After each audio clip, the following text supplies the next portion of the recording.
प्रिय मित्रों, नमस्कार।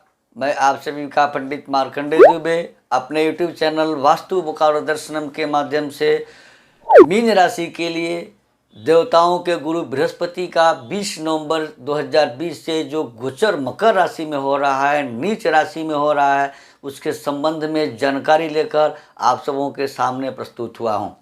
मित्रों, मीन राशि के अधिपति गुरु होते हैं, धनु राशि के भी अधिपति होते हैं। मीन राशि के दो केंद्र कर्म भाव, पिता मान और सम्मान तथा शरीर व्यक्तित्व के अधिपति, और वह ग्रह 19 नवंबर 2020 तक हंस नामक राजयोग का फल दे रहा था।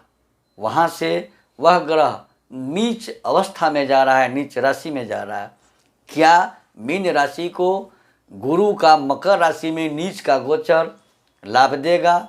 अगर देगा तो किस तरह का लाभ देगा? क्योंकि गुरु 19 नवंबर तक अपनी मूल त्रिकोण राशि धनु राशि में, जो अग्नि तत्व की राशि है, वहाँ गोचर करेंगे।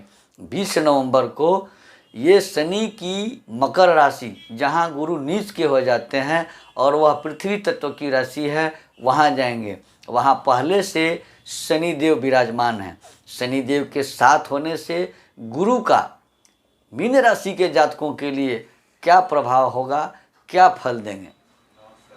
चूँकि एक बात पहले बता दूं कि गुरु का गोचर या किसी भी ग्रह का गोचर अथवा अपनी राशि का राशिफल कभी भी चंद्र राशि से देखना चाहिए। और वह चंद्र राशि आपके कुंडली में, जन्म कुंडली में, लग्न कुंडली जो होता है उसमें चंद्रमा जहाँ बैठा है वही आपकी राशि होती है। अगर आपके पास जन्म कुंडली नहीं है, जन्म का विवरण पता नहीं है, अपनी राशि का पता नहीं है, तब तो आप अपनी राशि का राशिफल अथवा किसी भी ग्रह का गोचर फल अपने पुकारू नाम, व्यवहारिक नाम, जिस नाम का आप सब जगह उपयोग करते हैं, उससे देख सकते हैं। पुनः गुरु मकर राशि में नीच के हो रहे हैं, तो ऐसी शास्त्रीय मान्यता है कि नीचस्थ ग्रह शुभ फल नहीं देते हैं, अशुभ फल देते हैं, और उच्चस्थ ग्रह शुभ फल देते हैं। लेकिन पाप ग्रह जो उच्च के होते हैं तो चमत्कारिक और उत्तम उच्च का फल देते हैं। अगर नीच के होते हैं तो चमत्कारिक नीच का फल देते हैं। लेकिन दो ग्रह दैत्य गुरु शुक्राचार्य और देव गुरु बृहस्पति, ये जब नीच के भी होते हैं तो फल शुभ ही देते हैं, भले ही उसमें कमी कर दें, 100% न देकर कुछ कम दें। अब जब गुरु दो केंद्रों के अधिपति, तन भाव का अधिपति एकादश भाव में जब जाएगा, गोचर करेगा, तो एक राजयोग बनाएगा। कर्म भाव का अधिपति अपने भाव से द्वितीय भाव में जाएगा तो कर्म से धन और तरक्की दिलाएगा। तो मीन राशि के जातकों के लिए मकर राशि में गुरु का 20 नवंबर 2020 से एक वर्ष का जो गोचर होगा, लगभग 13 महीने का गोचर होगा, वो क्या देगा, इसकी जानकारी देने से पहले आप सबों से एक बार निवेदन करूंगा कि यदि अब तक आपने हमारे चैनल वास्तु बोकारो दर्शनम को सब्सक्राइब नहीं किया है तो कृपया सब्सक्राइब जरूर कर लें, नोटिफिकेशन बेल दबाना न भूलें, वीडियो लाइक करें और अधिक से अधिक लोगों को शेयर करें। मित्रों, कर्म एवं शरीर को भाव का स्वामी लाभ भाव में शनि के साथ, चूँकि शनि तो स्वयं लाभ भाव का अधिपति माना गया है कुंडली में, और उसी भाव में विराजमान है, स्वगृह में है और स्व स्थान पर हैं जहाँ वो बलि माने गए हैं। गुरु भी एकादश भाव का कारक माना गया है।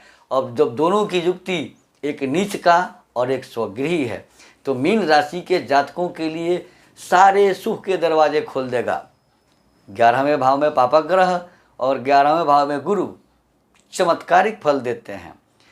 अब सारे शुभ संयोग और खुशखबरी लेकर के गुरु मीन राशि के जातकों के लिए 20 नवंबर 2020 से 21 नवंबर 2021 तक के लिए आ गए हैं।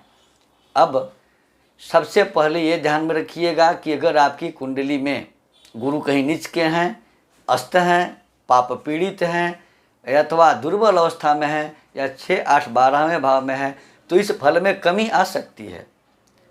अब गुरु 11वें भाव में जाकर के सबसे पहली पंचम दृष्टि तृतीय भाव पर, जो भाई बहन का भाव होता है, अगर भाई बहनों से संबंध पहले से खराब चल रहे थे उनमें सुधार हो जाएगा। भाई बहनों का संयोग, सहयोग और सानिध्य प्राप्त होगा।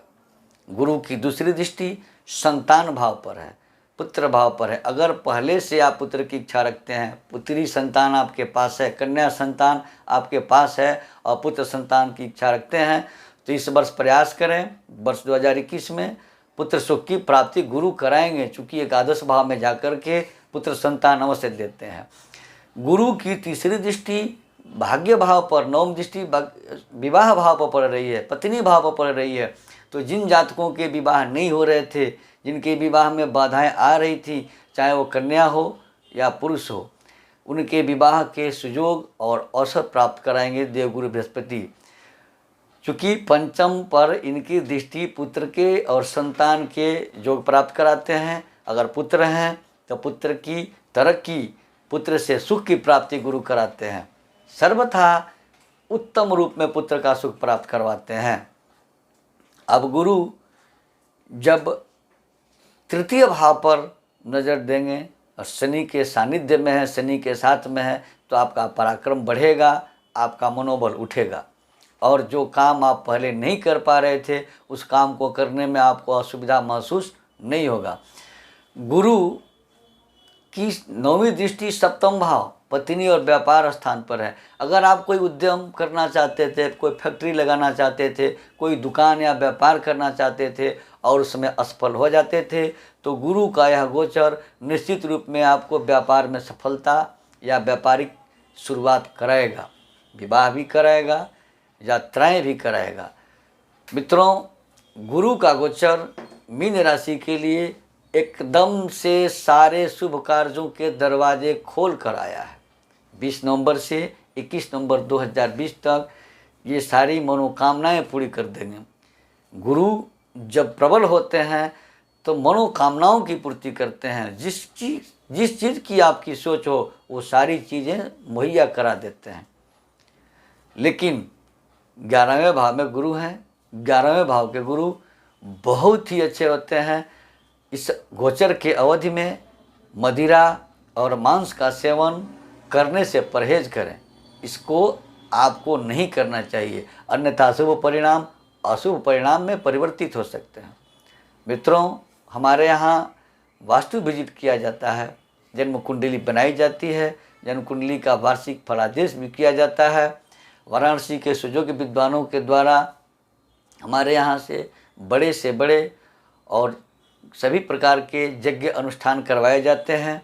हमारे यहाँ सभी प्रकार के प्राण प्रतिष्ठित रुद्राक्ष और सभी प्रकार के सभी ग्रहों के प्रमाणिक रत्न उपलब्ध हैं। जिनकी सज्जन को इसकी आवश्यकता हो, कृपया स्क्रॉल पर दिए गए नंबर से संपर्क कर हमसे अपॉइंटमेंट लेकर हमसे वास्तु विजिट करा सकते हैं, कुंडली दिखा सकते हैं, कुंडली बनवा सकते हैं, यज्ञ अनुष्ठान भी करवा सकते हैं। रत्न रुद्राक्ष भी उचित मूल्य पर हमारे यहाँ से प्राप्त कर सकते हैं। धन्यवाद।